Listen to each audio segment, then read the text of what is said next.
তো আমি ছোট্ট করে একটা দাওয়াত আপনাদেরকে দিয়ে রাখি। আমার গ্রামের বাড়িতে মানিকগঞ্জ চরতিলিতে আমার মুর্শিদ কেবলার হুকুমে একটু গোলামি করার চেষ্টা করি। এই ফেব্রুয়ারি মাসের 17, 18, 19 মেহরবানি করে এসে আমাকে একটু চরণ দিলে ধন্য হব। আর আমার একটা বই আছে ভজলে বাবি মানুষ খোদা মহারাজ গীতি। এটা আমার গান শেখা আমার পীর মুর্শিদ, আমার ওস্তাদ, আমার পরিবারবর্গ নিয়ে কিছু জীবনীমূলক আলোচনা আর 246টি গান আছে। ভালো মন চাইলে ভালো লাগবে নিয়েন। 300 টাকা মূল্য। কোনবা রঙে বেদেশ ঘরখানা মিছে দুনিয়ার মাঝে সাইজি কোনবা রঙ। শিশু না কাল গেল হাসিতে খেসিতে খেলিতে, যৌবন কাল গেল রঙে, বৃদ্ধ না কাল গেল কাঁদিতে কাঁদিতে, গুরু বুঝবি আসলে বাজান আমরা যত রকমের পালা করি না, যে পরম গুরু শিষ্য নারী পুরুষ শরীয়ত মারফত নবদ বেলা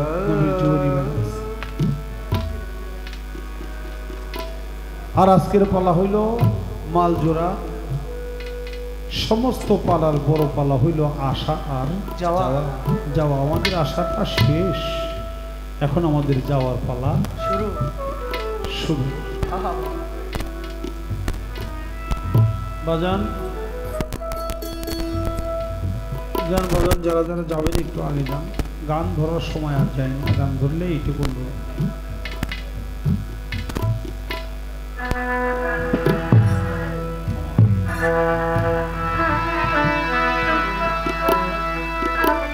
চেয়ে ডাক মন ডুবলো পেলা,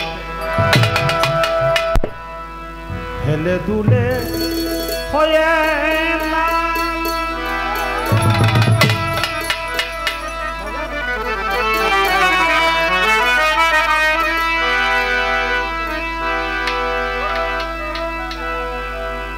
আর আসবে না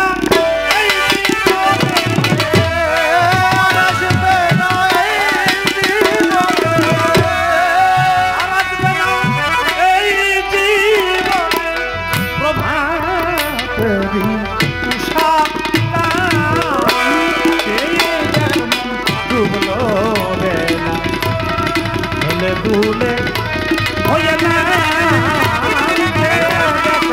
ডুবলো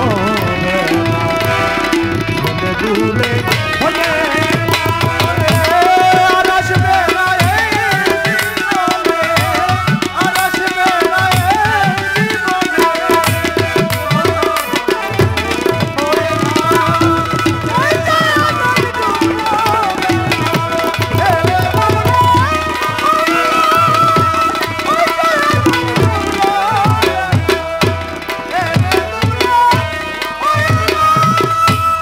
গঞ্জমুখী আলিফ শোনে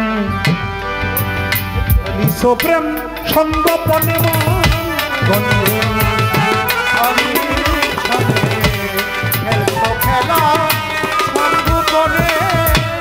গঞ্জমুখী আলিফ শোনে লিসো প্রেম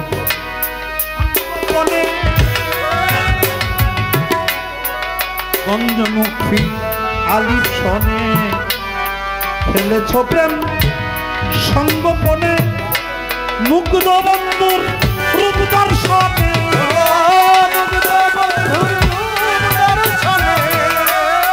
মুগ্ধ বন্ধুর রূপ দর্শনে ছিল নাম হেরানে ডুবলো হয়ে না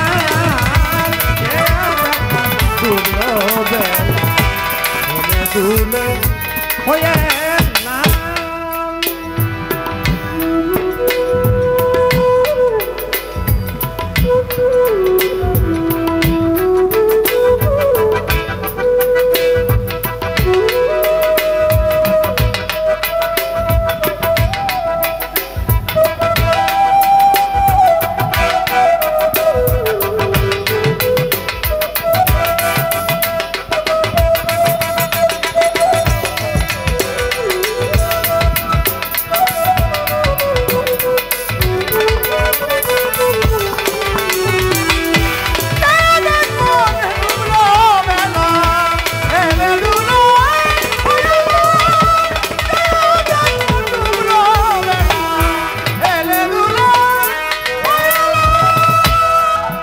কতটুক তারে বাসো ভালো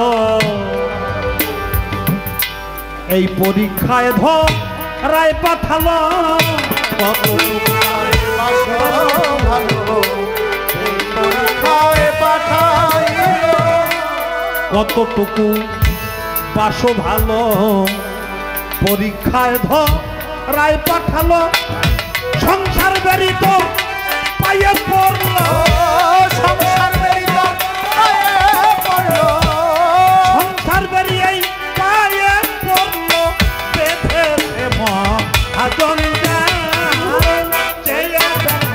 দুলো বেলা দুলে হয়ে লাল ডুবলো বেলা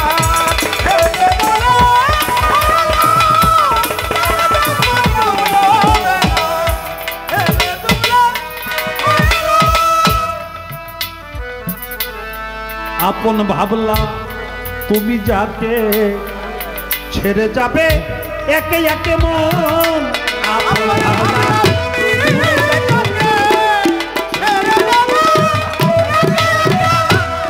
আপন ভাবলা তুমি ছেড়ে যাবে একে একে সেই বন্ধু ছাড়া গর্বি পাত্র বন্ধু ছাড়া ছাড়া গর্বি পাকে থাকবে না তো বন্ধু ছাড়া গর্বি পাকে বন্ধু ছাড়া গর্বি পাকে বন্ধু ছাড়া গর্বি পাকে মুর্শিদ ছাড়া গর্বি পাকে থাকবে না তো মায় দুলাল চেয়ে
আবুল বলে মন পা গেলা এই জীবন তরি ছিদ্র চালা আবুল বলে মন পা গেলা জীবন তরি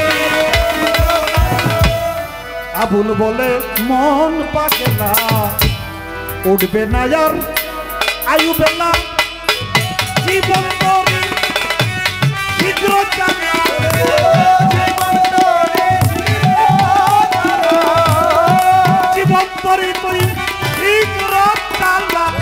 বন্ধু নামে বলে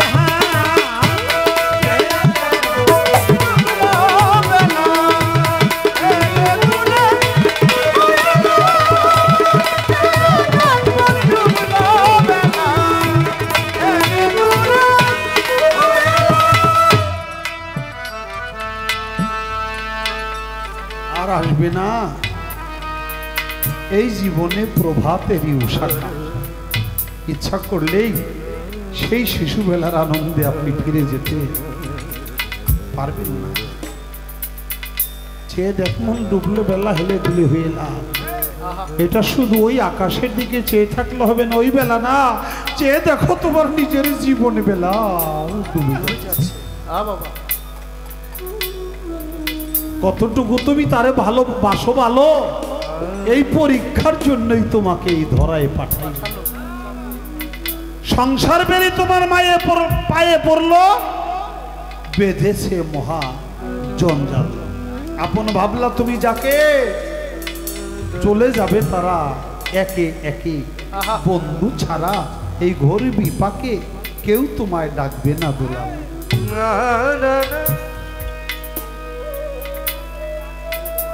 আবুল বলে মন পাগেলা উঠবে না তোরা রায়ু বেলা। জীবন তরিটা তাই শীঘ্র চালা মুর্শিদ নামে ধরে। বাজান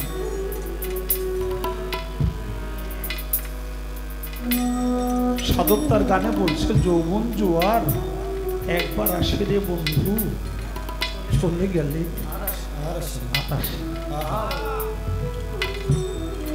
এখন শুধু আফসোস করতে পারবো, আক্ষেপ করতে পারবো, দুঃখ করতে পারবো, কিন্তু হারানোটা আর ফিরে পাবো না।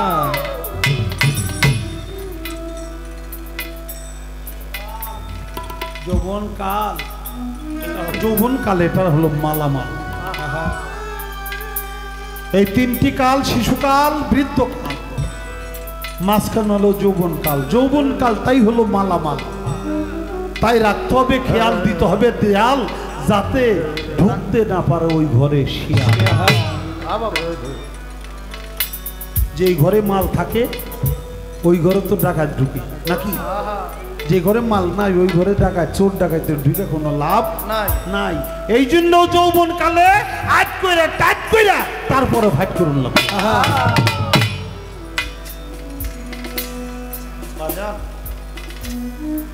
আসো বাবু, আমি তো আগে এসেছি।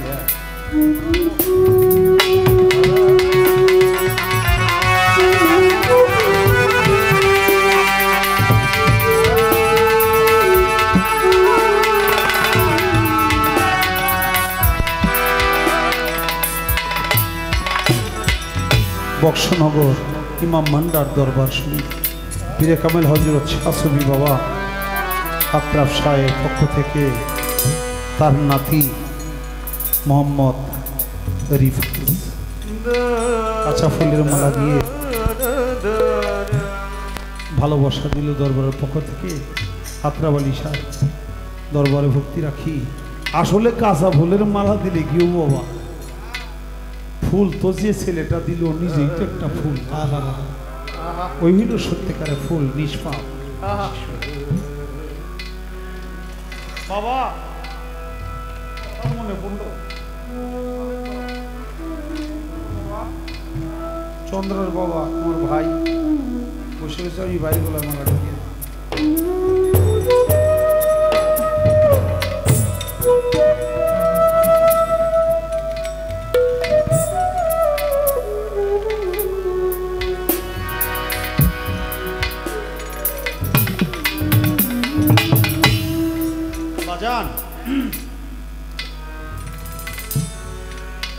যার হারায় সে বুঝে, যার হারায় নাই সে কিন্তু হারানো ব্যথা বুঝে না।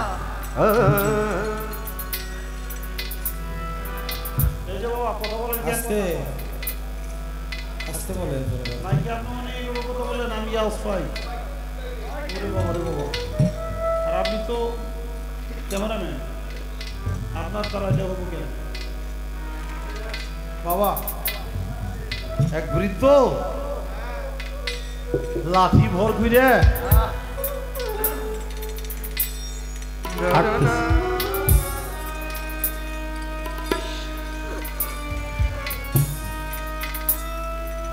মানুষে বলে শিশুকালে 4 পায়ে হাঁটে, যৌবনকালে 2 পায়ে হাঁটে, বৃদ্ধকালে 3 পায়ে হাঁটে। শিশুকালে 4 পাও হাঁটতে শিখে নাই, পায়ের গিরা 2 পায়ের গিরু আর কোনো আগে ভরতে ভরতে হবে না, এটা হলো 4 পাও। ওই মানুষটাই যখন একটু বড় হয়, হাতে পায়ে শক্তি হয়, তখন সে 2 পায়ে হাঁটে শক্তিশালী। কিন্তু এই মানুষটা যখন আস্তে আস্তে তার মূল চালানগুলো ধন সম্পদগুলি হারাইতে থাকে, তখন তার কোমরটা বাঁকা হয়ে যায়। তখন একা সে চলতে পারে না, একটা লাঠির সাহায্য নিতে হয়। নিজের 2 পাও আর একটা হইল লাঠি, এটা হইল 3 পাও।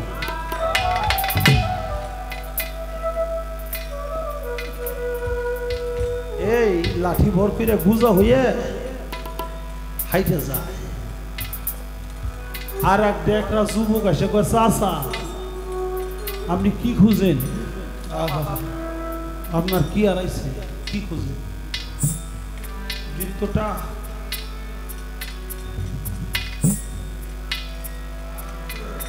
ঘাড় কাজ পেরে আমার হাত দিয়ে উঠে বলে, বাবা আমার যে কি হারাইছে আমি তো তোরে বললে তুই বুঝবি না, তোর যেদিন হারাইবো বাবা সেদিন তুই বুঝবি, এর আগে বুঝা যাবে।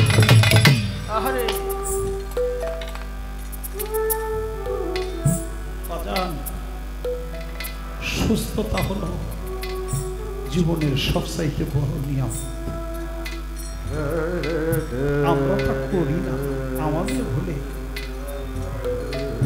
বাবা মুরব্বীরা বলছে শিক্ষা দীক্ষা না করি আগে করছো বিয়া, বিনে পয়সায় গোলাম হইছো গাইটের টাকা দিয়া দিয়া। বিয়ে করার আগে বিয়ে বসতে হয়, একটু শিক্ষা নিতে হয়। বাবা বসে যদি বিয়ে করার আগে একটা পীর মুর্শিদ ওলি আল্লাহর কাছে যাইয়া ওই ছেলেটাকে মুরিদ করাই দিতেন, তাইলে সে চলাফেরার কায়দা কৌশলটা জানতো, এত তাড়াতাড়ি সে ভাঙ্গে পড়তো না।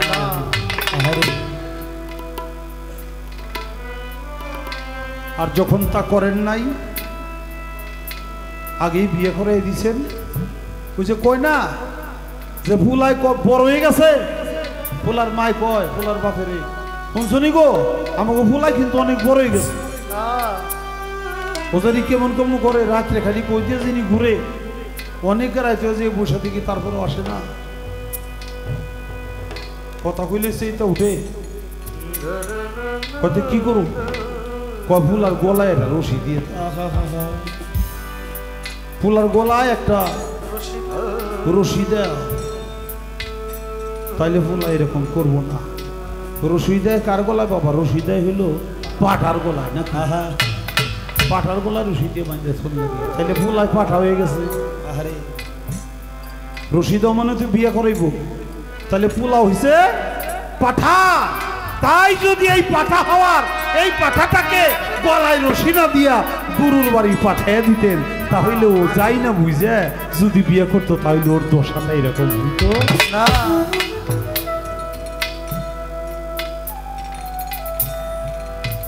আমাকে জিজ্ঞেস করছে খাঁটি পীরের লক্ষণ কি, আমি বলবো খাঁটি পীরের লক্ষণ দলিল ধরে যদি জবাব দেই, তাহলে দেখুন লাগবো সে এলেম জানে কিনা, শরীয়তের এলেম, সে পাক সাপ থাকে, সুন্নতি লেবাস পরিধান করে কিনা, তার নামাজের দাগ আছে কিনা, সত্যবাদী মানে সত্য কথা বলে কিনা, পান জায়গা না ঠিক মতো পরে কিনা, পরিশেষে তার ঘরের বিবি পর্দা ভুষি দেয় থাকে। আর তরিকতের জবাবটা হলো যে কামেল মুর্শিদ হবে সে কথা কম বলবে, সে কম খাবে, সে কম ঘুমাবে, অল্পে তুষ্টি থাকবে, তর্কে দুনিয়াকে তালাক দিবে, রহমতের হাত থাকবে লক্ষ মাইল দূরে, ভক্ত বিপদে পড়ে ডাক দিলেও ওই ভক্তকে উদ্ধার করার ক্ষমতা থাকবে, তার কাল জিন্দা থাকবে, তার দ্বারা কেউ কষ্ট পাবে না। আমি বললাম কিন্তু রাধা বল্লভ সরকার তার গানের মধ্যে বলছি, আমি বলবো মুরিদ, আপনাকে মুরিদের গুরুত্বটা বুঝতে হবে। আচ্ছা আমি কথা বলতেছি, খারাপ লাগতেছে আপনার কাছে? আলহামদুলিল্লাহ। ছোট্ট করে একটা কথা বলবো, আপনারা হাঁস মুরগি পালেন না, গরু ছাগল পালেন না?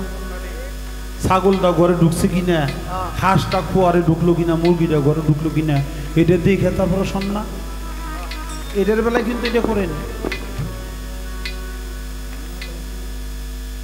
এক মানিক 7 রাজার ধন, সেটা হলো আপনার একটা সন্তান। এক মানিক 7 রাজার ধন, সেটা হলো আপনার একটা সন্তান। সে হলো বুকের মানিক। সন্তানটা কোন জায়গায় থাকে, কি করে, এর চিন্তাটা আপনি করবেন না? এর চিন্তা করা উচিত না? এর চিন্তাটা, এর খেয়ালটা করা উচিত। আল্লাহ বলছে মুসলমান না হয়ে কবর আসিও না। মুসলমান হলো মুরিদ হওয়া। মুসলমান অর্থ হলো আত্মসমর্পণকারী, আল্লাহতে আত্মসমর্পণ করা। সরাসরি আল্লাহরে পাইবেন না, একটা মাধ্যম লাগবে। এই জন্য 1 লক্ষ মত অন্তরে 2,24,000 পয়গম্বর লাগছে। আর এখন বেলায়েতের জামানায় ওলি আল্লাহ। অতএব কারণ আপনি যদি একটা হাঁস মুরগি দেখভাল করেন, একটা গরু ছাগল দেখভাল করেন, তার এত দেখাশোনা করেন, আপনার ছেলেটাকে একটা মানুষ বানাবেন, এই মাথার মধ্যে এই বুদ্ধিতে পাবেন না।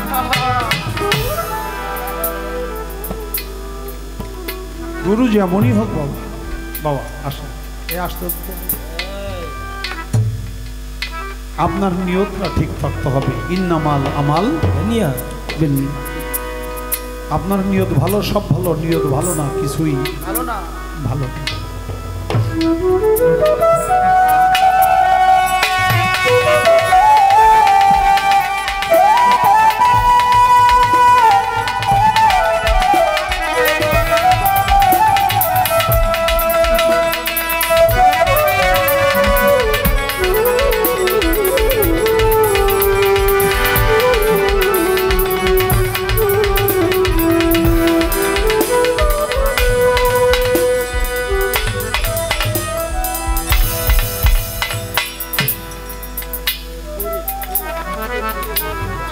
কুয়েত থেকে ফরিদ, সে ফরিদ বাবাজি 500 টাকা এবং কাঁচা ফুলের মালা দিয়ে পুরস্কার করেছে। বাজা এক লোক গেছে শেষকালে মরি, তুই যে এই যে নৌকা ডুবু ডুবু, এই নৌকা তোমার? কি বলি,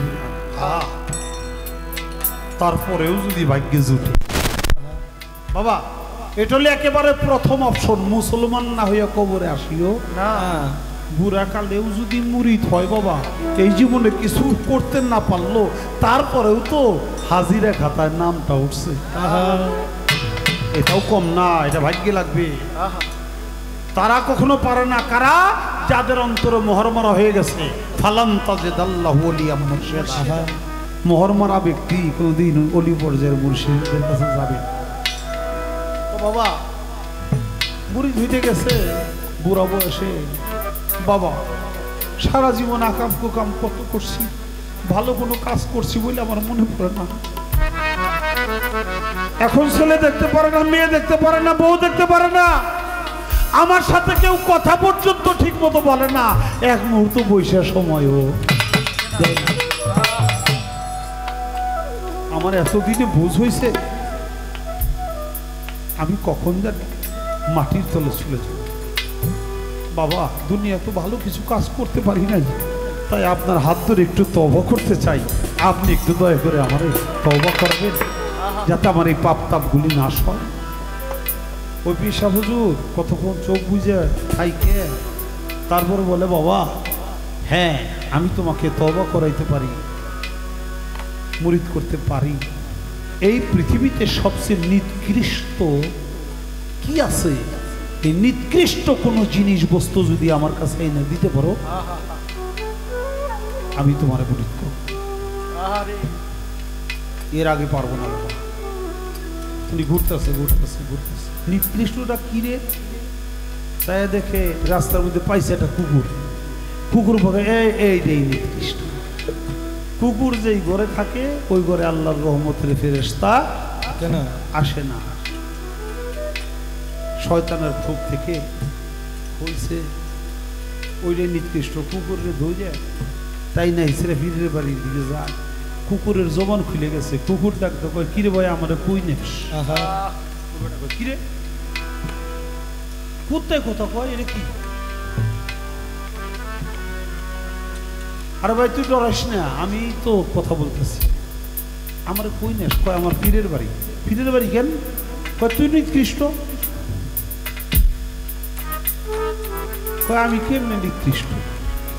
আমার ভিতরে 10টা চরিত্র আদর্শ খাসিয়ত আছে, যেই 10টা খাসিয়ত হলো ওলি আল্লাহদের খাসিয়ত। মানুষ মানুষের সাথে বেমানি করে, আমি আমার মনিবের সাথে জীবনেও বেমানি করি। কুকুর কিন্তু বেমানি করে না, খুব বিশ্বাস। মনিব খায় মাংস, আমার দেয় হাড্ডি গুড্ডি। মনিব খায় ভাত, আমার দেয় ভাতের মার ফেন। তারপরেও আমি মনিবের বাড়ি পাহারা দিই, মনিবের সাথে সাথে যাই। মনিবের রাগ গুসা হইয়া আমার একটা আঘাত করলে আমি খাও খাও করতে করতে দূরে যাই। আবার যখন নাতুক হইয়া ডাক দেয়, আমি মায়ের ভুলা দিয়া আমার মনিবরে জড়ে ধরি আর বলি, মনিবরে আমি তো তোর গোলাম, আমারে তুই মারলাবি যাবো কোথায়?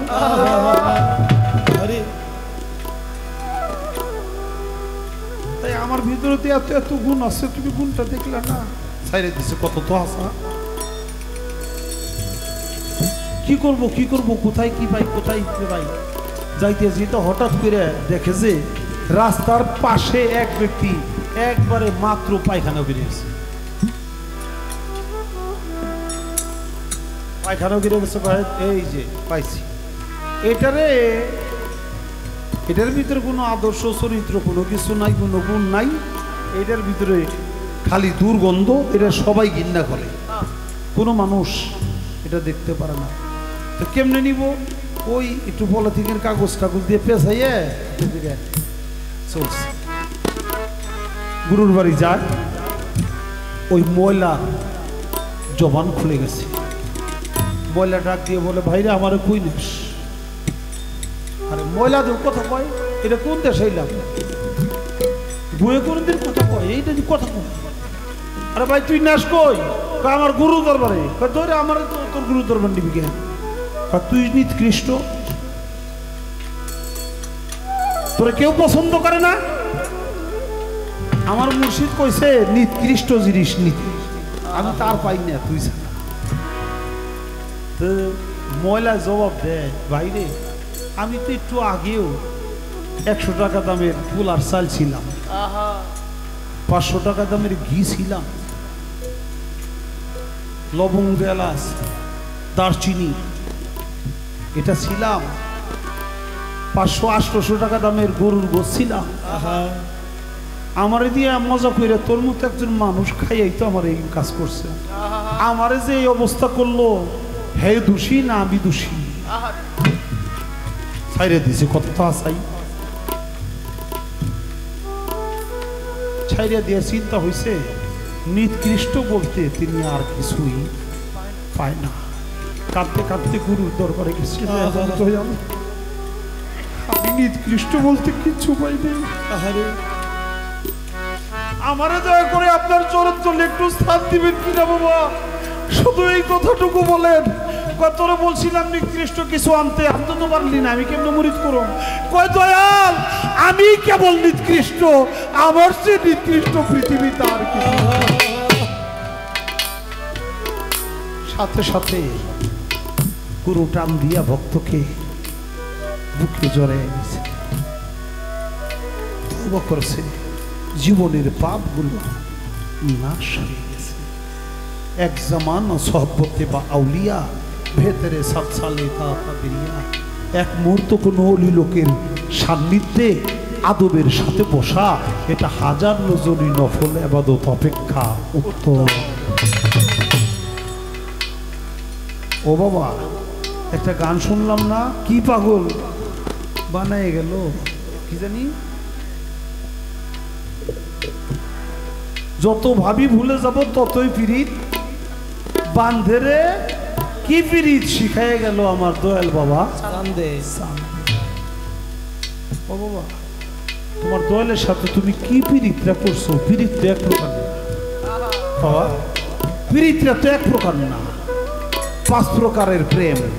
এই পাঁচ প্রকারের প্রীতির মধ্যে আমি খালি জানতে চাই তুমি তোমার দয়ালের সাথে কোন প্রীতিটা করছো। বাবাজান, আমি গানের ভাষায় আর একটা কথা বোঝানোর চেষ্টা করি। যাহার বদন দেখা মাত্রই তোমার মনে জাগবে